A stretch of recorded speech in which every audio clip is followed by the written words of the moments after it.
Sistem ekonomi Islam dan kapitalis. Sudah tidak asing lagi bagi kita kalau membahas tentang kekuatan sistem ekonomi dunia saat ini, dan dipastikan bahwa seluruh dunia telah mengetahui di mana ada dua kekuatan besar abad ini yang menerapkan sistem ekonomi kapitalis dan sosialis. Lahirnya dua negara adidaya pemakai dari dua sistem ekonomi tersebut, sebut saja Amerika dan sekutunya di Eropa Barat yang memakai kekuatan sistem ekonomi kapitalis, sedangkan kekuatan sistem ekonomi sosialis dianut oleh Uni Soviet, Eropa Timur, dan juga negara seperti Vietnam dan Kamboja. Akhirnya dua sistem ekonomi tersebut terdapat ada persaingan dari dua ideologi yang berbeda. Tentu saja dalam perjalanan dua sistem ekonomi tersebut sering mengalami jatuh bangun. Dasar sistem ekonomi kapitalis yang dicetus oleh Bapak Ekonomi Adam Smith dengan hadirnya konsep teori Invisible Hand, tangan gaib, yang artinya bahwa ekonomi tidak perlu diatur oleh pemerintah karena sudah ada tangan gaib yang mengatur. Awal lahirnya dasar teori ini banyak yang mengunggulkannya, tapi pada akhirnya ketenaran hilang dan memudar seiring berjalannya waktu setelah terjadi inflasi besar-besaran di Amerika dan negara Eropa lainnya. Sistem ekonomi kapitalis dianggap telah gagal dalam menciptakan kesejahteraan atau kemakmuran karena hanya pemilik modal yang merasa diuntungkan. Sehingga ada ungkapan yang menjadi tren di masyarakat dunia bahwa yang kaya semakin kaya dan yang miskin semakin miskin.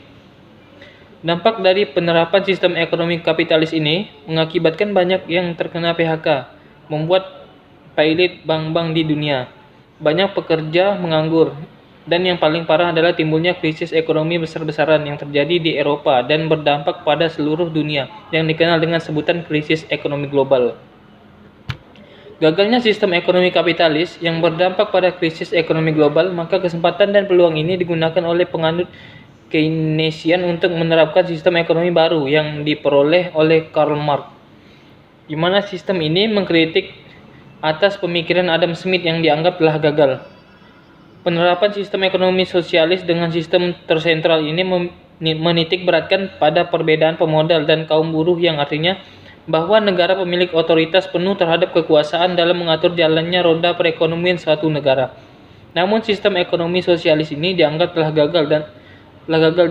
gagal total dan tidak bisa menemukan solusi terbaik untuk mensejahterakan rakyat, sehingga sistem ekonomi tersebut hancur dengan sendirinya yang ditandai terpecahnya negara Uni Soviet menjadi beberapa negara bagian dan runtuhnya tembok Berlin. Dua sistem ekonomi terbesar sudah mengalami kehancuran.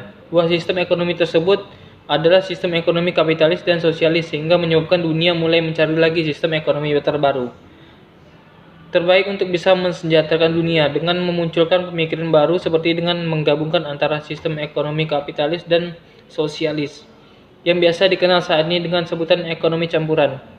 Lahirnya pemikiran sistem ekonomi baru ini kedengarannya akan terlihat bagus karena menggabungkan sistem yang berorientasi pada pasar dan juga campur tangan pemerintah. Sebut saja negara kita, Indonesia, yang menerapkan kedua sistem ekonomi tersebut dan memang kelihatannya baik. Namun permasalahannya adalah dalam aplikasinya bagaimana agar sistem campuran ini bisa berjalan dengan baik dan maksimal. Karena ketika banyak terjadi penyimpangan dalam pelaksanaannya, maka akan berdampak lebih buruk daripada sistem ekonomi sebelumnya, yaitu kapitalis dan sosialis. Misalnya saja, apabila para pemodal dibiarkan melakukan keserakahan, maka dampak negatifnya adalah rakyat kecil yang tertindas, banyak pengangguran, dan apabila roda pemerintahan tidak diawasi dengan baik dalam menjalankan sistem ekonominya, maka koruptor semakin merajalela karena uang yang dikelola oleh negara bersumber dari pajak yang disetorkan oleh rakyat. Ilmu ekonomi lahir dari adanya tujuan untuk mengalokasikan dan menggunakan sumber daya yang terbatas. Karena kelangkaannya inilah, kemudian setiap individu akan dihadapkan pada berbagai pilihan tentang apa yang harus diproduksi.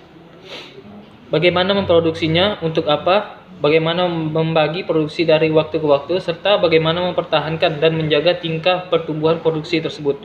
Sistem kapitalis dipengaruhi oleh semangat mendapatkan keuntungan semaksimal mungkin dengan sumber daya yang terbatas.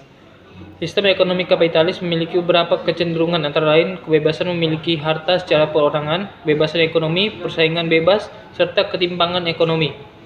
Sedangkan sistem ekonomi sosialis mempunyai tujuan kemakmuran bersama. Filosofi ekonomi sosialis adalah bagaimana bersama-sama mendapatkan kesejahteraan.